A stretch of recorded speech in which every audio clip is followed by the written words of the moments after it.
अत्तर रसीनों ने रे तू भी कौन कहो तेरे मुंड का एक दान से।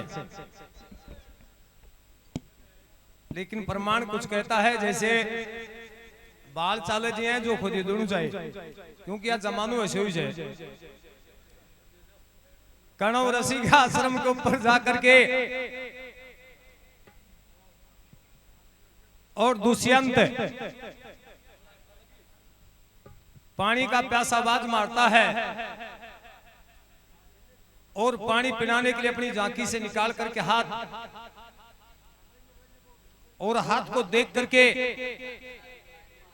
राजा ने मन में विचार किया कि ये तो कोई ना कोई स्त्री है और 16-17 साल की जवान है।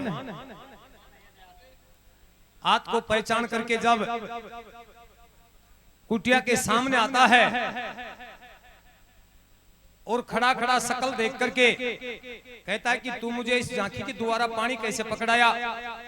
बोलो नहीं तो मेरे माँ नहीं मेरे बाप हैं, मैं मेरे पिता के आश्रम के ऊपर पालन पोषण हो रहा है। उसने कणव ऋषि को ही अपना पिता मान रखी थी। उसको कोई मालूम नहीं था कि अपना पिता कौन है और अपनी माँ कौन है। आश्रम के ऊपर दिन बिता रही हो, आप कौन हो, कहां से आए हो? खोल करके अपना सारा परिचय देता है कि मैं दुष्यंत राजा हूं, हस्तिनापुर का रहने वाला हूं। प्यार और प्रेम में दोनों लिपट जाते हैं। एक रात विश्राम करता है और कुटिया के अंदर पूड़ा और अग्नि एक जगह होने के पश्चात अग्नि लगती है।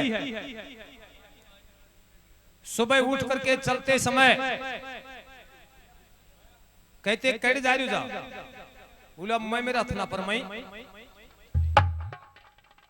महाराज तुमने हस्तिनापुर में जा रहा हो, लेकिन मेरा मोर इज्जत सब कुछ तुझे संभला दिया और सब कुछ मेरा लूट लिया।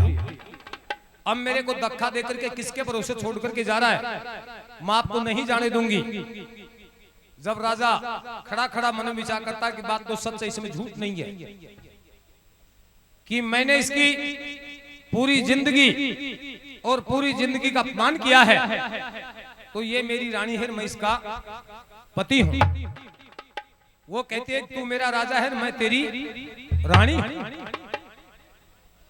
अत्री बात को सुनकर के उसी समय अपने हाथ से अंगूठी निकाल करके उसके हाथ में अंगूठी पहराता है कि जब जब मैं तेरे याद आऊं तो मुझे याद करे।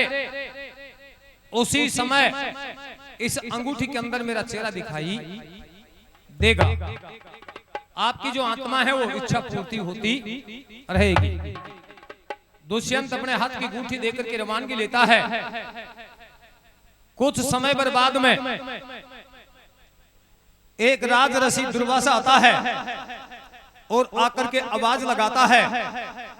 वो प्यार में डूबी हुई थी, अपना पति का चेहरा देख रही थी और मन ही मन में मगन हो रही थी।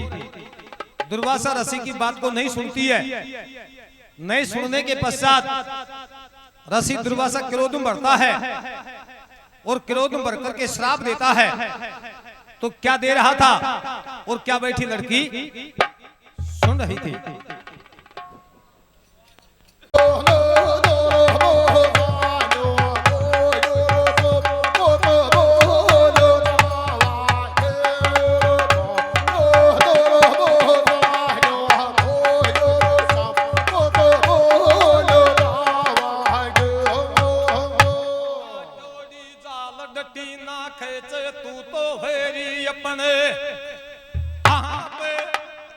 दुर्वासा ऋषि जब कुटिया पर दे दिनों देख से रहा पे और शकुंतला के शराप देता ही जाडो छड़गो तहां पे और ऋषि दुर्वासा को शराप झूठो को ना वे सके अब कुण सो सू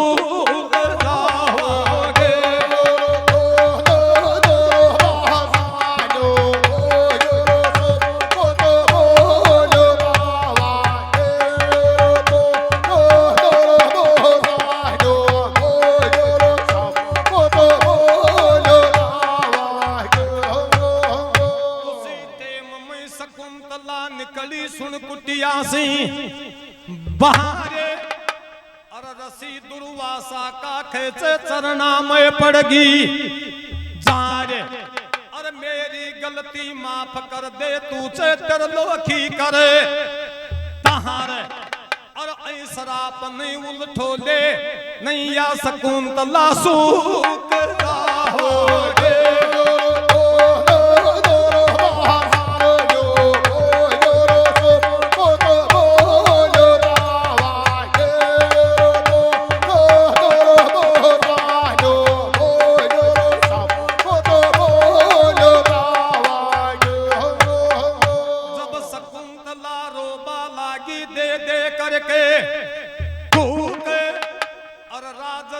कर दीना देख बिराना रोह है और छोड़ चाल पड़ो जैन लागी कोन्या बूहू के और टेम निकल गिरे प्यारा भैंस को गोबर सूख तो सो सूख जिया सूख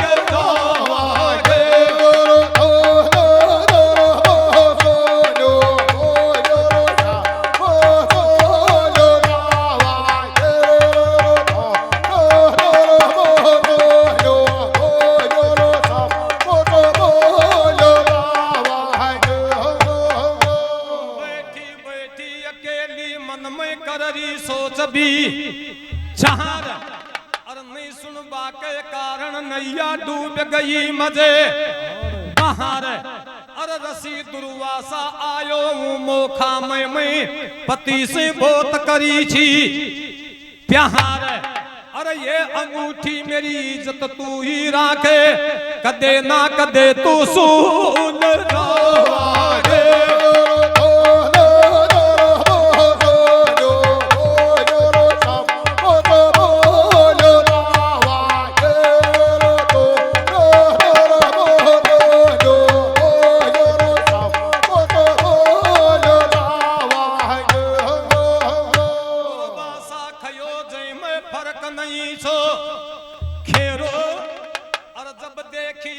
नहीं तो गूंठी में दिखो कोन्या चेरो अरे याद करता ही जय के दुख वे गो छो गैरो अरे परम पिता परमात्मा गलती होगी अब मेरी दुनिया में खेचे